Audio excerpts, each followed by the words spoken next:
Welcome to the Investor Fuel Real Estate Investing Show, where I interview the nation's top real estate entrepreneurs, industry leaders, and other amazing entrepreneurs to help educate and inspire you to take your business and your life to the next level.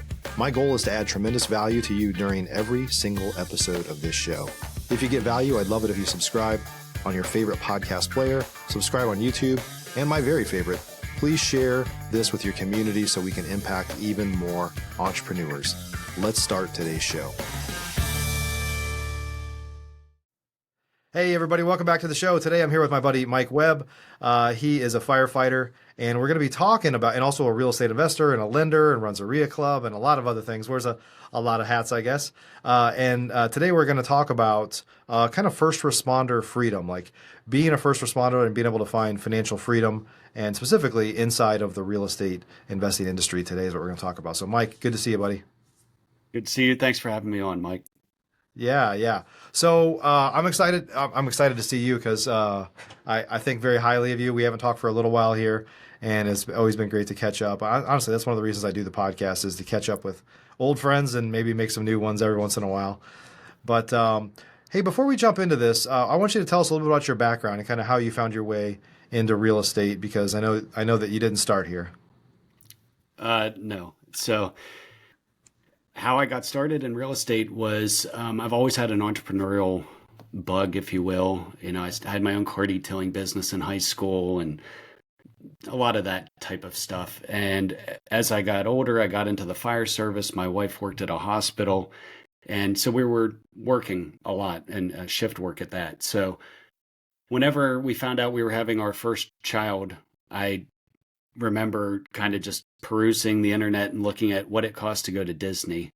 And I remember doing the math of what it was going to cost roughly and how much overtime that was going to take to work to pay for it. And I was like, man, there's just got to be something else. And at the time I was working overtime all the time. So I looked at Subways and Liberty Tax and all these different franchises, but I kept coming back to real estate. And I just went hard with educating myself and then buying a rental property, doing a lot of the work myself, realizing I didn't know anything. And oftentimes arguably still don't, but that's kind of where it got started. And that's where I was like, hey, I'm going to be able to provide the life I want for my family by real estate while working in the fire department. So that's kind of where it originally started. And then there's a lot of different offshoots we could go with how it went from there. So. Yeah, it's interesting. I mean, they're obviously, I think, very highly of all first responders. There's a lot of people that are public servants that do a lot of good for society, but they just don't make a lot of money, right? And at the end of the day, I think, and by the way, you've been on this real estate journey for quite some time now, done a lot of things there, but you didn't leave as a first responder. And talk about that, like how you weren't trying to get away from it, you're just trying to supplement it, I guess, but maybe you're kind of feeling that you still need to play that role as well when it's not for financial reasons, clearly, right? Yeah. And that's something I've wrestled with for, I would say, a couple years off and on, because everybody, when you get into real estate, you got to quit your job. You got to do it full time. You got to this, that, and the other thing. And I, there for a while, kind of fell victim to that. That was the thinking. I thought, like, hey, I have to pick one or the other. And then that's when I kind of just got to the point where I was like, you know what? I'm going to run my own race. And it's something important to me to finish that career journey on my own terms and reach my retirement eligibility date. So I decided a couple years ago, you know what? I'm going to just make the decision to see it through. At this point, I have less than 3 years till I can retire or be eligible to retire. I'll be 44 years old. So it's like, okay, I still have, I knock on wood and joke, I have time. We all think we do. And I just decided I was going to finish that career while still building my real estate business so that it fit my needs. So, yeah. And firefighters have a unique kind of like time situation too, more so than police officers or other things, right? I mean, it's a little bit of what would you say kind of makes being able to fit the real estate business into your life as a firefighter as compared to maybe other types of first responders? I think so. It's pretty common across the nation to work 24-hour shifts, and there are some places where they work 48 hours on, they're off for 96. But where I work specifically, it's 24 hours on duty, and then you're off for 48 hours. And then Hmm. every 3 weeks, you get a 5 day stretch off called a Kelly Day. So I think you see a lot of folks in the fire service with other businesses or other, second jobs because Yeah. of the way the schedule works. With that being said, two separate times now in my career, I've had a surprise where I got moved to a Monday to Friday office job within the fire department, both times involving training. So I got moved to a Monday through Friday role and I was working just normal business hours type thing. Mm. So that really hurt my wholesaling business when that Yeah. was what I was doing and I was a one man band, like to the point it like decimated my business. Yeah. Fast forward a couple years, I went back to a Monday through Friday role, but my business actually thrived. But because I had built some systems and got some people in place so that the business was actually working while I had to do that 2 year basically schedule commitment. But now I'm back to normal 24 on, 48 off. And that just allows a little bit of time freedom, if you will, to do other things like real estate. Yeah. Yeah. And you have a partner as well, right? So you guys are able to probably tag team things a little bit there as well. So it's not like you're a one man band and everything stops when you're not able to work, right? Yeah. And so you had Bill on. Bill Kenny's my business partner. I'm actually, we have been working together since July 2nd of 2014. I have the first wholesale we did together at the check stub on my bulletin board Nice. above me. But yeah, and over the last several years, we've built a business together, and a partnership is just that. Like you're constantly covering and move. There's times where I have to do stuff that he's not able to do, and vice versa. And that's just kind of the way a partnership plays out, especially in a small business. At Yeah. least, if you ask me. So you guys were real estate investors first for a long time, and then I know you pivoted a couple of years back, maybe I don't know exactly when it was, but to more of the lending side of the business. Is that right? Yeah, we've been hard money lenders now for about 3 years, and we've been growing that business each year. But yeah, it kind of started whenever we were kind of just feeling a little burnout. I'll speak for myself. I felt a little burnout with the flipping, and you can make a lot. First off, any of these facets within the real estate investing community, you can make money, is what I've Yep. realized. It just depends on what suits your lifestyle, personality, desires, so on and so forth. And we had done very well flipping and wholesaling there for a while, but right whenever the pandemic and pricing was going crazy, and one minute by the time you bought the deal and you went to rehab it, prices had gone up 20%, and the only saving grace you had was the market was going up 30%. So it was just a lot of stuff coming to a head at once, and that's when we pivoted from being the flipper, if you will, to being the lender. Yeah. Yeah. And there's nothing wrong with it. I mean, there's a lot of people that, in some ways, people see that moving kind of upstream a little bit of kind of everybody, ultimately, everybody wants to be the bank or they want to have the ability to be the bank, right? So some people just find it faster than others, I guess. Yeah, and it all comes with challenges, like whether you're flipping or being the lender or all of it. I don't care what people tell you, like all of it has stuff to deal with, you No know? doubt. No doubt. So Yeah. So talk about, I know you're not only a first responder, you do a lot of stuff to kind of help other first responders with financial literacy, kind of finding freedom, which, most of your, I'm sure what you do is around the real estate space, like teaching people how they can use real estate to make more money and ultimately, live a more fulfilling life, impact more people in their lives. Like, tell us a little bit about that, like what what your primary beliefs are there. so it all started like whenever I was dealing like getting involved with rentals, and the guys at the firehouse would always call me slumlord. And at first it bugged me, but now I just totally laugh about it. But what I noticed was in a group setting, it was slumlord this or whatever. And then once you were by yourself, people be like, "Hey, can I ask you pick your brain?" Or and as I started to put more out, I used to try and keep everything like separate. Like this is fire department life, this is real estate life. And then after a while, I just like leaned into it and started posting stuff on social media. And then that just created conversations. And I noticed like a lot of people apparently were curious, but didn't want to like put it out there that they wanted to know how they could do this. So that's when I started the First Responder Financial Freedom Facebook group. And then subsequently, we started a podcast that yes, it is heavily based in real estate, but we've talked to people that have, fishing charters or you name it, foundation repair and everything in between. Yeah. So it's just one of those things I'm passionate sharing that like you don't have to always trade time for money. And a lot of these guys are extremely resourceful. At the end of the day, like firefighter is our job description or title, but our job description is just problem solver. Like Yeah. I would say less than 5% of the calls we go on are for actual fires. Everything else is just they didn't know who else to call, and you're there to solve a problem, and that's Right. really what real estate investing is just Yeah. trying to solve problems daily. I would say entrepreneur is that. So Yeah. it was just my goal to.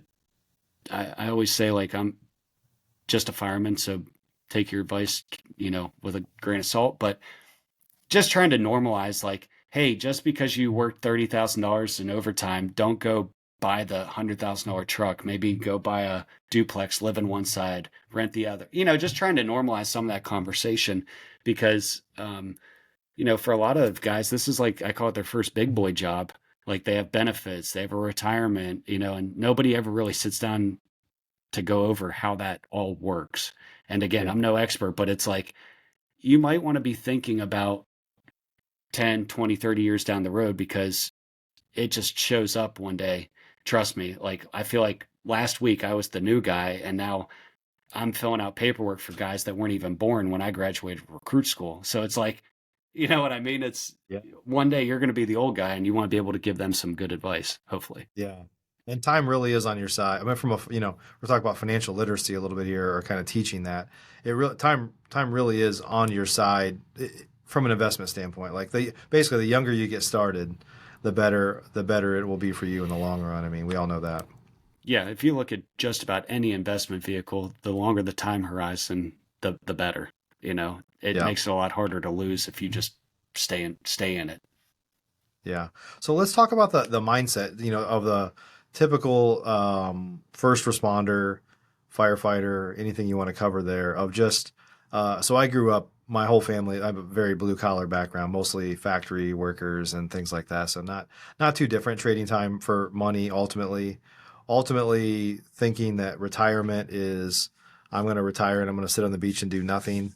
But it's just like I think sometimes when you have, I think service providers are a little bit unique compared to like a lot of people that were in my family that worked at a factory. They like there was really no element. I mean, I'm just supposing as much of an element of like feeling like you're making an impact on other people, that you guys are clearly impacting other people because you're working with the community you live in versus building something that's going to get shipped off to somewhere else and some faceless person's going to buy it someday, right?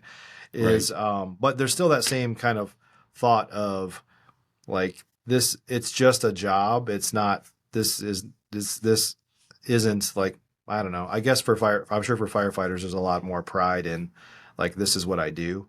But anyway, my point is there's a lot of folks that are in W-2 type roles that are trading time for money that like don't like their job at all. And they're not really planning for the future. They're just kind of living kind of paycheck to paycheck for the most part because you're really capped for the most part on what you can even make, right? Yeah. And I would say a lot of that is still true within the first responder community. I have a lot of friends that are police officers, paramedics, et cetera. And it's at the end of the day, like the work is very meaningful, at least to me. Like, and it's something that I've wanted to do ever since I was young. Just never really outgrew that, I guess you could say. And not every shift is like this where you feel like you're making a difference, trust me. And I speak probably for all first responders when I say that. But truth be told, like there are definitely times where you feel like or know that what you did made a difference. And Yeah. that is rewarding. And, some folks might think that's kind of cheesy, but it's true. And, I've had the privilege to teach within our department. So I know that I've taught hundreds of fire recruits, maybe one little thing that they're going to use during their career that's then going to basically be hopefully passed on, or maybe I taught them what not to do. I don't know, but it's one of those things like you may never get, was it the shade of the tree you planted? Like, I know that there's going to be guys that I taught that are now promoting that are going to hopefully just continue it on. So it's really satisfying. But to your point, like, you are capped, like, and then you get politics involved to where it's like, hey, the budget is this, and you're getting a cost of living that, so you don't have a lot of control in a lot of respects to what your income potential is, other than whenever there's overtime available, you work yourself to death. So I think the identity of those professions is something that it just kind of comes with the territory. Like, it becomes a part of your identity and not just a job. And Right. that's where I think whenever I eventually retire, that's something I'm going to have to contend with. But if I have this group to where I'm still around those types of folks, I can feel like I'm still giving back to that community. So, Yeah.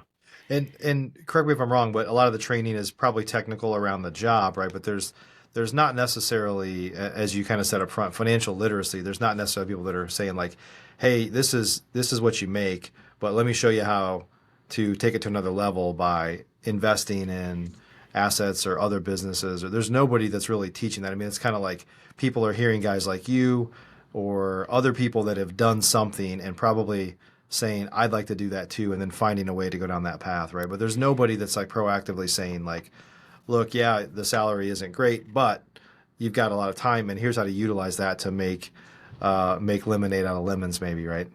yeah, and I can't speak for every place, but I can tell you, at least where I work, they walked in with a stack of papers, on like day one, and just said like, "Here, sign these." And you don't know, like, you're checking HMO versus PPO, like, you don't even know what you're filling out, but you're like, "All right, go for it." So unless you have a family member, friend, or somebody that kind of like takes you under their wing when you get out in the field, to kind of say like, "Hey, this is a 457, this is a 401k, this," kind of spell that stuff out. If you don't go seeking it, it's not like there's a class on fire department finances 101. So Yeah. at least where I'm at. So how can folks that are there like find something else that they'd be passionate about or they can make money? Obviously, I know you have a podcast where you teach financial literacy to first responders and things like that. But what do people like? What advice would you give people if they're like, hey, I need some supplemental income and I need to build something like build some long term wealth because the opportunity's there, right? Yes, 100%. And I think I would say whatever your competitive advantage is. For example, if you're like, there's a couple guys that have like a dumpster and trailer business. Like, if that's your skill set, or you feel like you have a competitive advantage because in a previous life you used to haul 18 wheelers, I don't know. Like, it doesn't have to be real estate, but if that's just where I chose. And I I think real estate is one of the best investment vehicles out there. With that being said, and I heard a buddy quote this recently, um, you can only do so much with real estate to some extent. So, like, example, we buy self storage facilities. At the end of the day, there's only so much I can squeeze out of that: square footage, revenue management, so on and so forth. It can be a lot, don't get me wrong. But like with a business, for instance, like, say you decide you're going to start buying dumpsters and renting those out, you can scale that to how much can you handle geographically, inventory wise, operations Yeah. wise. You're not limited by the square footage of the business, or the facility. So I would say wherever your competitive advantage or passion is, that's where I would pick to start, um, because it makes it a lot easier to deal with the suck when it's something you enjoy. So I don't know if there's a right or wrong answer there, but Yeah. it could Well, be everybody has to find car their own role. mechanic for all I care. Like, Yeah. there's a lot of opportunity there. Yeah, and I think that there's a lot of that a lot of that blue collar mindset that I'm familiar with from my family is I don't have the money to do that. There tends to be a lot of here's why I can't do it, Yeah. and because I just think, there was a time where you could have I mean, and it's coming back obviously, but you could have a blue collar type job where you work at one place for 30 years and retire and have a nice retirement. I think that those days are, other than maybe first responders. I mean, I know there's good benefits and things, but those times are not as, they're not as, that's not as prevalent as it used to be, right? So Yeah, you've got to find some ways to supplement it. and I don't have like the statistics, but I can tell you just by being around our department, it was very, very uncommon once you got hired for anybody to quit. And I don't know again what the percentages are or ratios, but over the last, I would say 5 to 7 years, it's not uncommon to see like two or three people just quit and pursue some other profession after they've gone through the training, gone through probation, gone through the first couple years. I mean that's I wouldn't say common, but it's become a lot more common than it used to be. So I would imagine the number of people that just park themselves in one spot for 30 years anymore is dwindling. Yeah. And do you think that's a cost of living type issue? Is it financial stuff that's maybe driving that? Where I people could think have it's a a, passion for it, but they just can't afford to stay there maybe? I think it's probably a mix. Their spouse is allowed to work remotely now, so they go travel or do this or do that. Yeah. Cost of living is, I'm kind of in like the DC metro area. So the cost of living is always something we're contending with. And it Yeah. just seems to creep further out every year. Um, and I just think a lot of people growing up, like, yeah, maybe their father worked in a factory and they sold them the get a good job, get a pension, you're set, right? And I think as the availability of information has just become so available, right, between podcasting and webinars and whatnot, people just realize that there's other ways that they don't have to kind of just be this cog in the wheel for 30 years and then Yeah. live happily ever after. So Yeah. that's just my guess. I don't know if any Yeah. of that is But I true. think the great thing for firefighters I mean, is that you have potentially you have the time to do something else. I know there's some guys that I've been using for probably 8 to 10 years now that they're just it's it's off-duty firefighters that are putting on Christmas lights, like, and they're all over my neighborhood, and I'm like, why wouldn't I use them? Yeah. They get it done like clockwork, and there's just it's just that side hustle. But I think one of the things that you probably share with them is if you go do other things, you can also make that active money from that side hustle and put it into real estate ultimately if you want to, right? If you wanted to buy rentals or possibly lend it or other things. Yeah. And that's kind of worked organically as I have guys in the fire service locally and frankly nationally that I've never met in person, but we've connected over that common thread. And now they're like, "Hey, man, I have a couple bucks. What could I do with it?" And we walk through some options, and there have been times where they, in essence, give it to me to lend out, and they get a payment every month without touching it. That's not necessarily my goal, but like they're like, "Hey, I feel comfortable. That's what works for me." And I'm like, Yeah. okay. So Yeah. I don't know. I think it really comes down to what you want to do, but I think taking that active income and putting in some sort of investment, at least a portion of it, is super important. You Yeah. don't realize it in the short term, but in the long term, I think you do.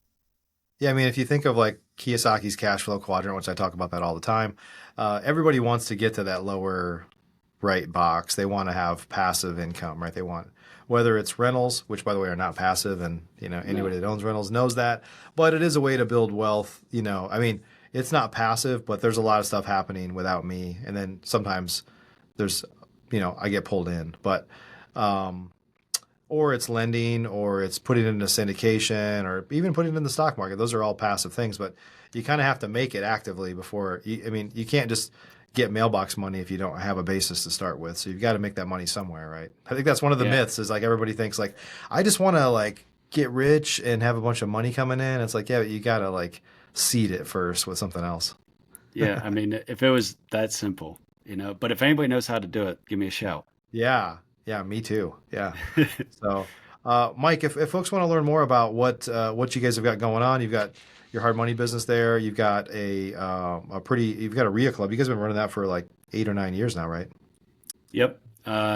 Yeah, it's a local meetup. We're in the, like I said, kind of the DC metro area, so you can check us out. We have a Facebook group for that, I-81 Real Estate Investors. And then we also have Hard Money, which is jumpcapital.loans.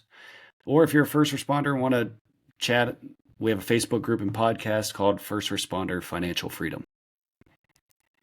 So that's kind of I don't really have anything to sell, but that's, if you ever want to talk or any of this stuff kind of hits home, those are the places to reach out.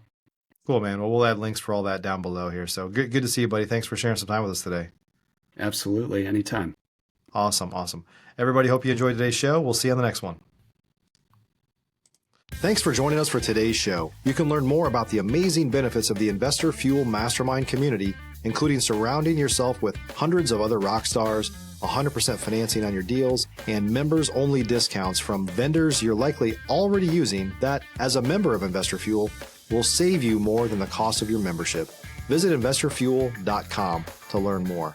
You can also check out the show's notes for access to free resources, how to get access to world-class lead generation, and even how to work with me directly one-on-one. Don't forget to subscribe so you never miss another episode. See you on the next show.